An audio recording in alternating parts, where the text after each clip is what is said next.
আপনার অপেক্ষাই করছিলাম, একদম ঠিক সময় চলে এসেছেন। মেসোমশাই, উনি হলেন ফণিভূষণ মুখুজ্জে, এ বাড়ির মালিক। ঠিক সময়ে চলে এসেছেন মানে? ওনারা কারা? ওনারা খদ্দের। খদ্দের? কিসের খদ্দের? এই বাড়ি, মুখুজ্জে বাড়ি। মুখুজ্জে বাড়ি কিনতে এসছেন ওনারা। তুই মুখুজ্জে বাড়ি বিক্রি করার জন্য খদ্দের নিয়ে এসেছো? আগে এতে এত চমকানোর কি আছে ফণিদা? সকলের সামনে আপনি তো বললেন আমি খাঁটি ব্যবসাদার, নিজের লাভ ক্ষতি ছাড়া কিছু বুঝি না। তাই আর দেরি না করে নিজের ওই 1000 টাকা উসুলের বন্দোবস্ত নিজেই করে ফেললাম। বাড়ি, গোয়াল, বাগান মিলে তো অনেকটাই জায়গা। 1000 টাকা না হলেও আপনার প্রথম 5 কিস্তির টাকা উসুল হয়ে যাবে, তাই না?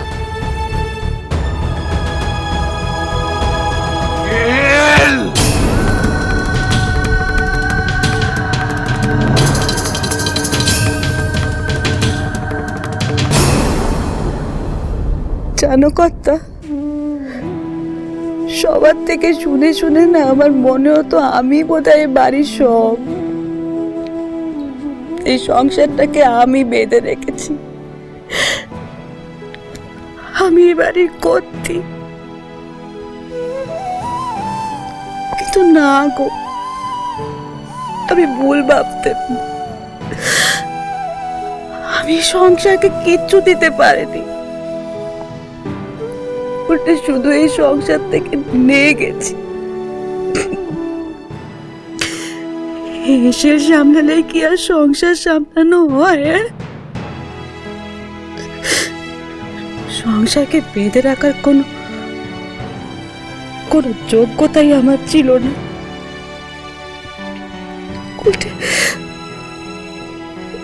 উল্টে আমি সবটা ওলট পালট করে দিয়েছি। আজ এত বড় একটা অঘটন ঘটানোর পরে ঠাকুর আমার গালে চড় মেরে আমায় বুঝিয়েছে যে সংসারের সবচেয়ে বড় অনক কি হলেম আমি। মুখুজ্জে বংশের প্রদীপের জন্ম তো আমি দিতে পারিনি, তাই নিয়ে কখনো কেউ আমাকে কোনো কোটাও দেয়নি। বাচ্চা আমাকে নিজের মায়ের চেয়ে বেশি ভালোবেসেছে। সাবু, সুরু, মিনু, তারা সবাই আমাকে মায়ের স্থান দিয়েছে। কিন্তু আমি কি করলাম? বংশের প্রদীপকে আগলে রাখার দায়িত্ব যে আমার ছিল, আমি সেটা পারলাম না। প্রদীপটা নিভিয়ে দিলাম। না পেরেছি তোমার যোগ্য বড় বউ হয়ে তোমায় শান্তি দিতে, না পেরেছি এই সংসারকে কলহ অশান্তির হাত থেকে বাঁচাতে।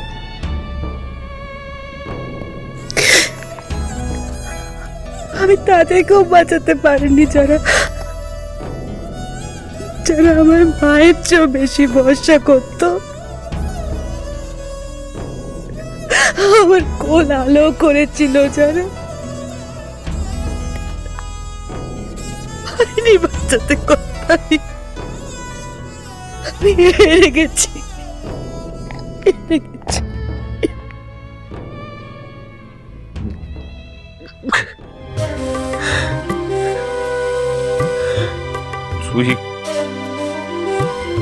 তুই ব্যবসাদার হওয়ার যাই হ, তুমি মানুষ নও। কাল আমি আমার সন্তানকে হারিয়েছি, আমার বংশের প্রদীপ, আমার বাড়ির লক্ষ্মীকে হারিয়েছি। তুমি খদ্দের ডেকে নিয়ে এসেছো বাড়ি বিক্রি করবে বলে। আখেরটা তো গোছাতেই হবে ফণিদা। আর তাছাড়া আপনার এই পুত্র শোকের মাঝখানে আমি আমার 1000 টাকার শোক ভুলে থাকি কেমন করে বলুন তো? আর আপনারা কেমন মানুষ? হ্যাঁ, গেরস্তের সুখ অসুখের খোঁজ না নিয়ে আপনারা বাড়ি কিনতে চলে এসেছেন। খদ্দেরদের সঙ্গে একদম অসভ্যতা করবেন না ফণিদা। শুনেন, হাত আমারও আছে, হাত আমিও তুলতে পারি। উনি হলেন ভবানন্দ সামন্ত, আর উনি ওনার স্ত্রী। ভাগ্যলক্ষ্মী সামন্ত।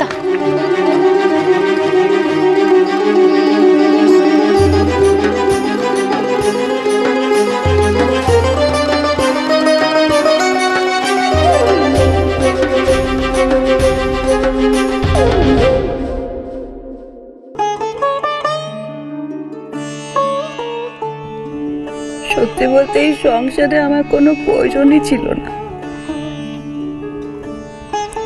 আমার টাকা না টাকা তুই সমান। আমি না থাকলে ছোট ছোট নিজের মতো করে এই সংসারটাকে গুছিয়ে নিত, বরং আমি আছি বলে কত অশান্তি হয়েছে। ছোটকে বারবার আমার সাথে তুলনা করা হয়েছে।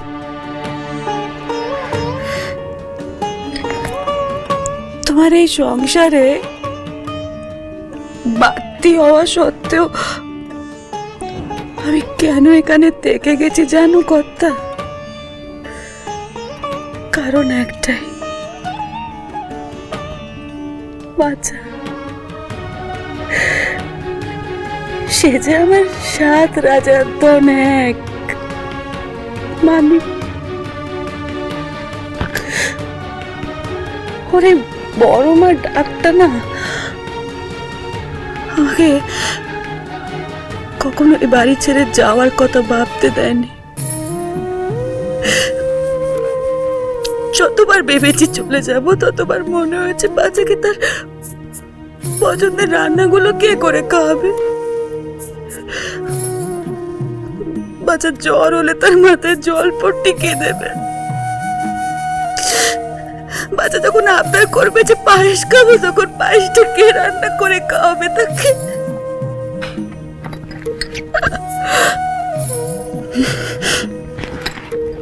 জানো কর্তা,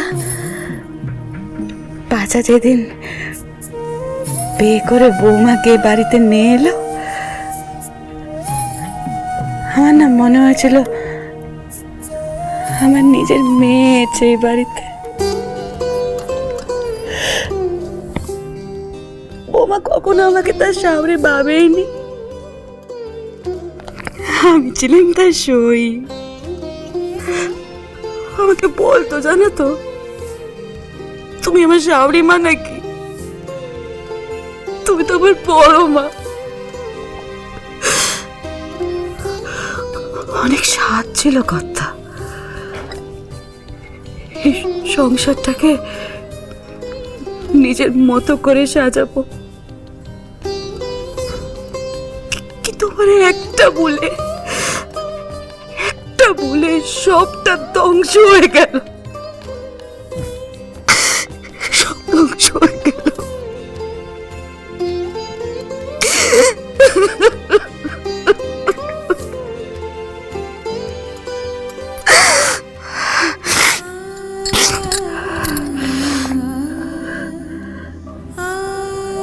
যাদের জন্য আমার এই সংসারে থাকা,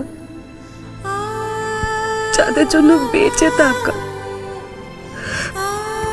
তারাই আমার কোল খালি করে দিয়ে চলে গেছে কর্তা।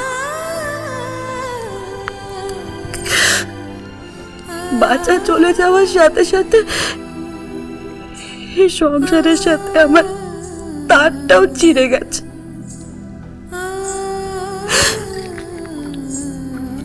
আমি কথাটা কখনো তোমায় বলতে পারিনি,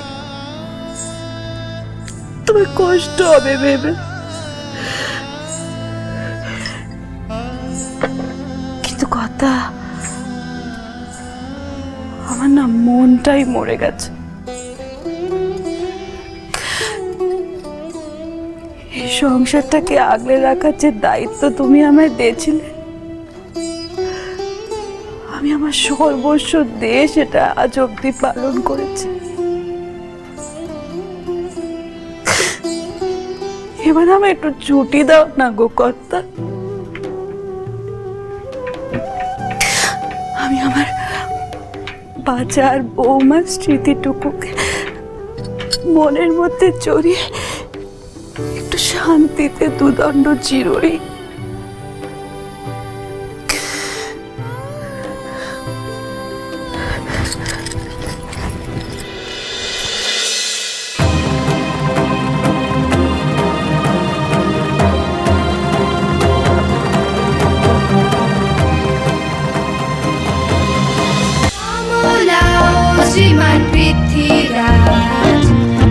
স্টার জলসার প্রিয় শো দেখার জন্য সাবস্ক্রাইব করুন আমাদের ইউটিউব চ্যানেলে এবং আপডেটেড থাকার জন্য প্রেস করুন বেল আইকন।